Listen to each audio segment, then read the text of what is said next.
విప్రోలో నువ్వు ప్యాకేజ్ ఎంతకు స్టార్ట్ చేసినావు? 3.5 LPA. ఇప్పుడు అందులో నుంచి వెళ్ళిపోయేటప్పుడు ఎంత ఉన్నది ప్రజెంట్? 7.1 ఉండే. ఎన్ని ఇయర్స్ చేసినావు? 4 years. ఇప్పుడు అసెంచర్లు ఎంత ఇస్తాడు? ఇప్పుడు అసెంచర్ అరౌండ్ like 12 వరకు ఇస్తున్నారు. 12 వరకు ఇస్తాడు. ఓకే.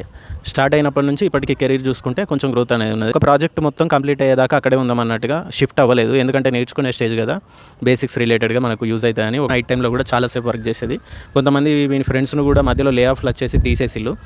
బాగా నేర్చుకున్నాడు. ఇప్పుడు వీనికి ఒక కాన్ఫిడెన్స్ వచ్చేసింది. ఎట్లా అంటే నేను నేర్చుకున్నది వర్క్ రిలేటెడ్గా బాగా నేర్చుకున్నా. ఎక్కడికి వెళ్ళిపోయినా కూడా మేబీ ఒక 3 months లేకపోతే 6 months రిజైన్ చేసిన స్ట్రగుల్ అయితే కావచ్చు, కానీ బట్ నాకైతే కంపల్సరీ జాబ్ వస్తుంది అనే లెవెల్కి అయితే వెళ్ళిపోయాడు. నేను కూడా మీకు ఇచ్చే అడ్వైజ్ ఏంటంటే కంపెనీ రిలేటెడ్గా దాని మీద లవ్ చూపెట్టకండి. అది ఎప్పటికైనా కూడా కంపెనీ కార్పొరేట్ సిస్టమ్ ఎట్లా అంటే నీతోటి యూజ్ ఉంటేనే అది నేను యూజ్ చేసుకుంటుంది. నీతోటి యూజ్ లేదు అని అంటే వీడు మనకు అవసరం లేదు, డబ్బులు ఎక్కువైపోతాయి, కట్ చేసేయాలి అని అనుకున్నప్పుడు నిర్దాక్షిణ్యంగా తీసి పడేస్తూ ఉంటారు.